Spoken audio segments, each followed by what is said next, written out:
Hello, everyone. Welcome to Relationship Talk with Sharonda. My name is Sharonda Parker, and I am your host. And today we're going to be talking about open relationships, consensual non-monogamy. That is going to be today's topic. But before we get started, we do have a new product that came out last week. We have the Black Honey here at the PPG store. Yes, this is a new item, just came out. Item is doing very, very well. Even had a repeat customer, meaning somebody took it and told somebody, and then they came back and got them another one before I sell out. So the Black Honey, that's the wave, is here at the PPG store. So, we will have the honey for the ladies here this week as well, because we sold out last week. But we will have more honey coming in for the ladies as well. The book that we're reading is The Ethical Slut. If you have not picked up your copy and you want to learn about the LS lifestyle community, this is a great start. This is basically a continuation of a series that I have been doing. I see a lot of stuff, y'all. Being married in a monogamous marriage for 23 years, working in a store, seeing all types of relationship styles.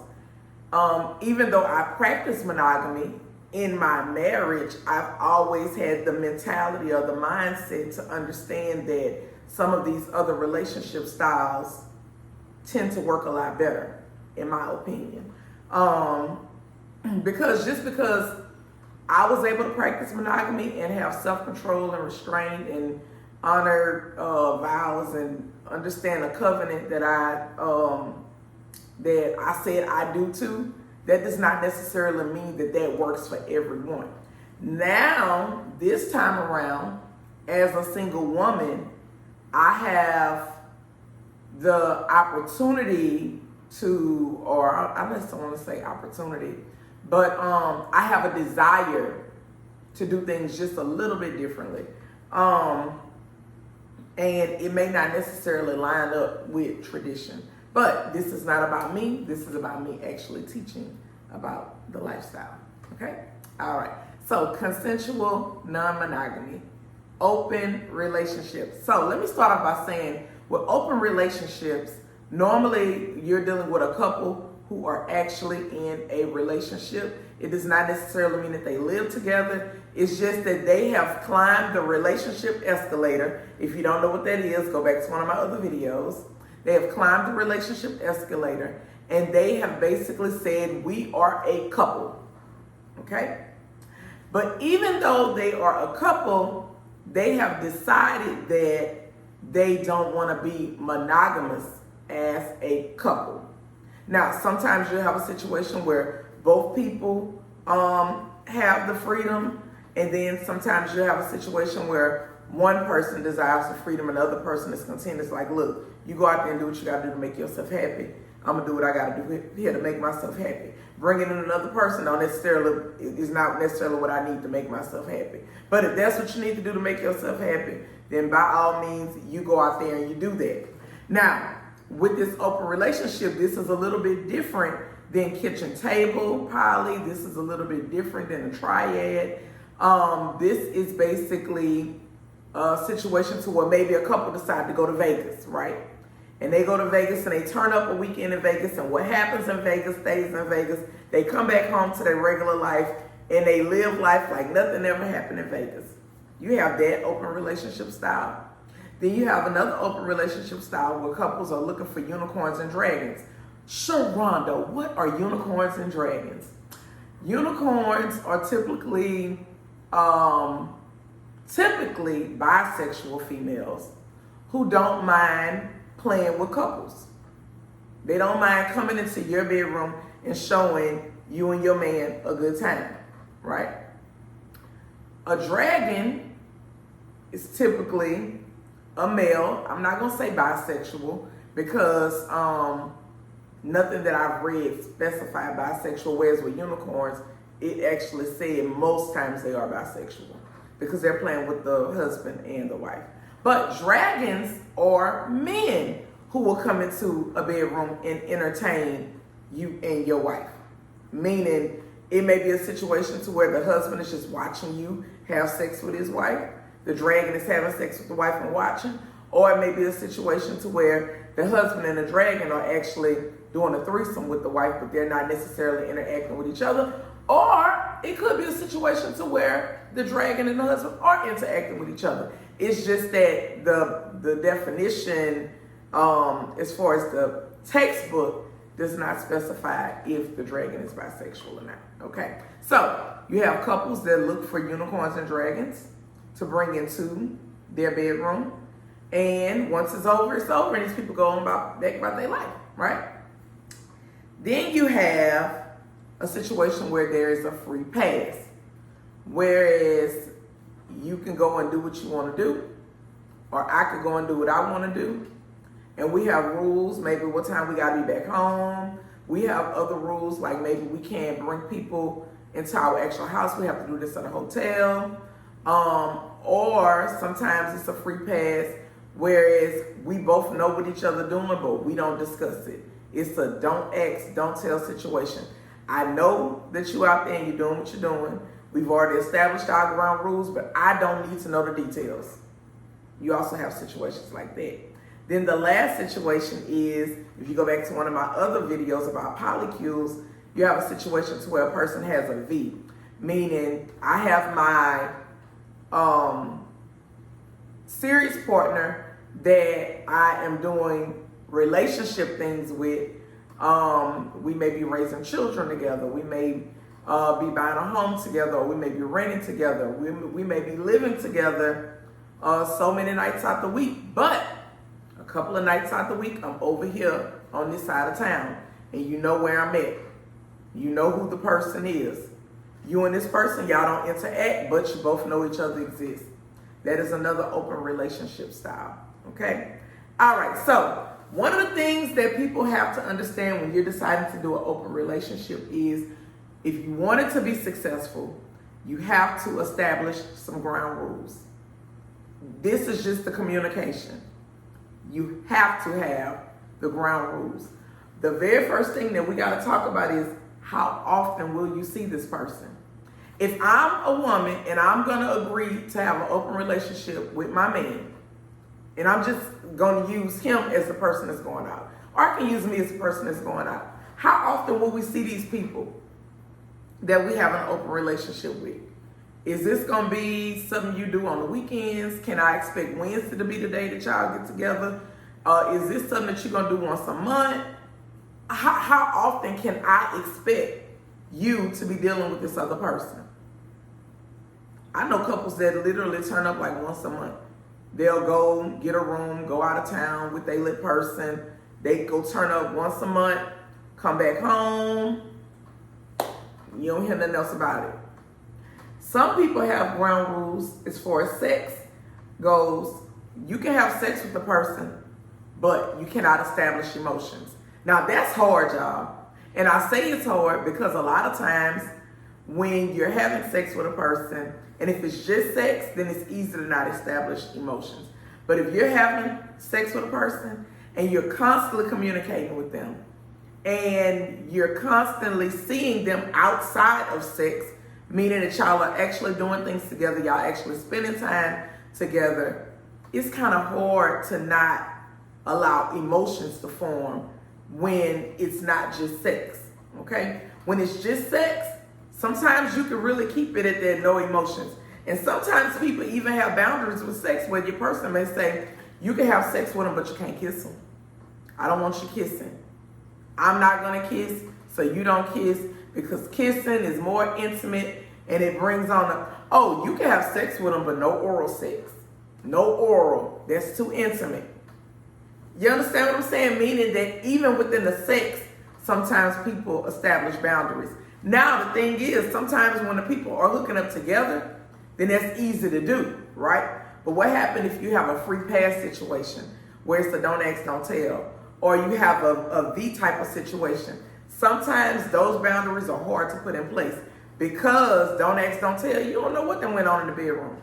All you can say is, these are my rules, but you don't necessarily know if the rules are being followed. You just have to trust that they're being followed.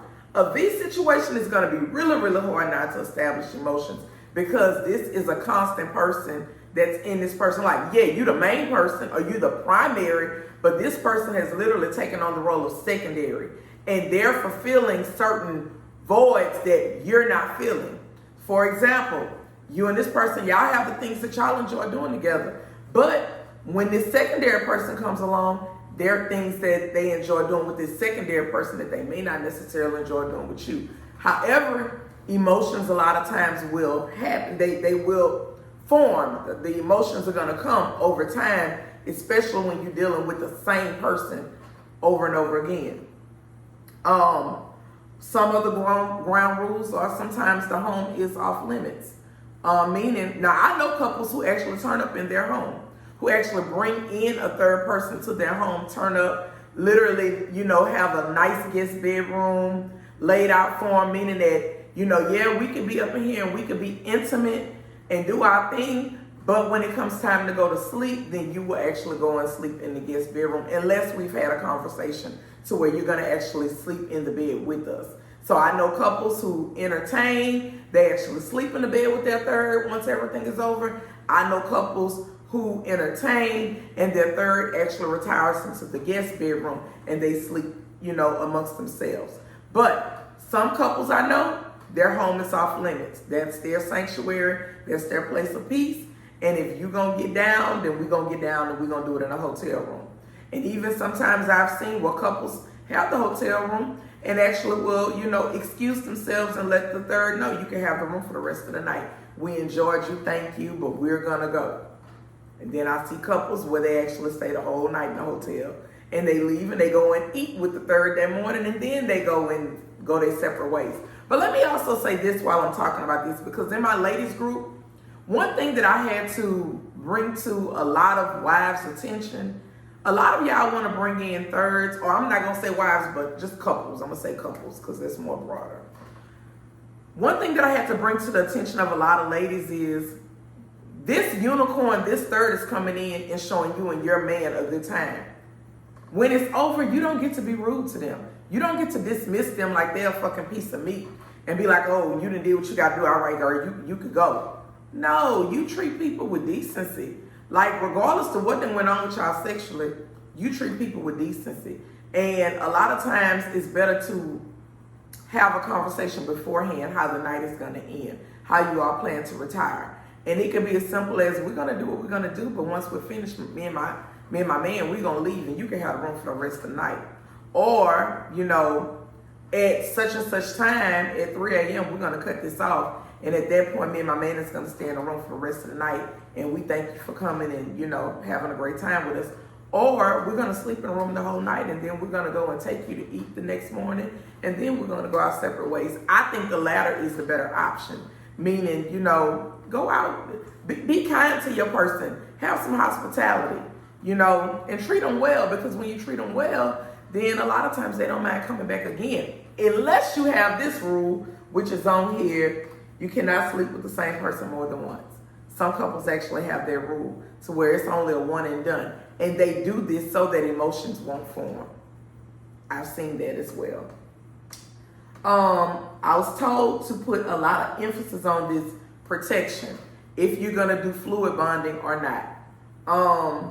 I think this is one of the most important points to this, because protection is going to prevent STDs and protection is also going to prevent unwanted pregnancies. So I think when you're having a conversation with your person that you're actually in a relationship with, you need to be honest with them if you're actually fluid bonding with your outside people or if you're actually using protection. Because the thing is, I don't want to be under the impression that you're using protection and you're not using protection. I think it's only fair to me to let me know that you actually are dealing with another person. I know that. But I'm dealing with this other person unprotected. But I'm dealing with you unprotected as well. That's some information that needs to be known.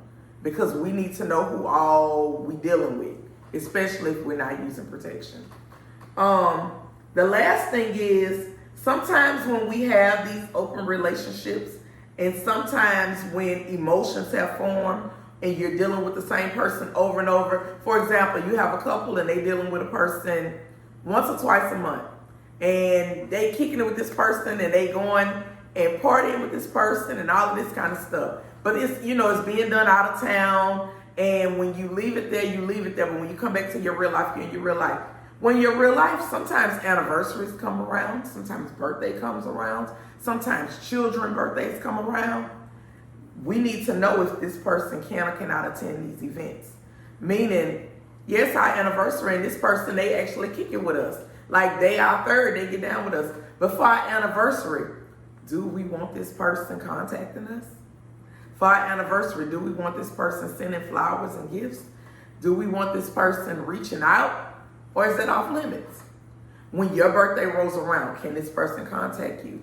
When your spouse's birthday rolls around, can this person contact them? Can they send gifts? And can they come to the birthday party? These are important things that have to be discussed, because we don't want to assume anything. We want to make sure that we are all on the same page. So that's what makes open relationships so different, because it's a lot of communication that goes on with this. Another thing that we want to keep in mind of when we're dealing with these open relationships, especially when you're seeing, you have the freedom to see this person over and over again. Sometimes you establish something called new relationship energy. And this second person will have you on this high, this euphoric high, to the point where you only craving and desiring them, and you're not necessarily desiring the person that you're in a relationship with. You want to be mindful of that, because the last thing you want to do is start tearing up some stuff that you got at your house because you're dealing with this new person. This new person is going to be like a drug to you. They're going to be that dope to you, right? And you're going to always want to talk to them, always want to spend time with them, always want to be in their presence. And there's nothing wrong with that. That's actually normal. However, we want to make sure that we're taking care of home, and we are putting that same energy that we're putting over here, we got to put it at home too. Because this person cannot start feeling neglected because you've actually opened yourself up to a new person. We don't want that to happen. So, for example, if you got this going on over here and you and this person are spending a lot of time together, you better put some time to the side for the person that you're in a relationship with. And you better be doing something special for them. Another thing is, with these open relationships, we have to decide what we're going to do with gift giving and stuff like that. I'm saying this because I've seen a situation with my own eyes where the husband would go and buy his wife something from Victoria's Secrets, but guess what? He'll go buy his secondary something too. If he sent his wife flowers, he would send his secondary flowers too. And what happened was the wife started feeling like she wasn't special anymore. Because the same thing you're doing for me, you're doing for your secondary. So that's another thing we want to take into consideration. Have a conversation about gifts and different things like that, if that's something that you want to be able to do, or if that's something that's going to be off limits. Or if you're going to gift this person, it cannot be on the level that you gifted me. It cannot be equivalent or more than what you're doing for me. Okay? All right. I think you all got it. I hope you enjoyed this video about open relationships. I hope you learned something new. Don't forget, we have the Black Honey here at the PPG store. It is on the website. If you have not picked up your copy of Ethical Slut, pick up your copy. Make sure you like, share, and subscribe. Thank you for watching Relationship Talk with Sharonda.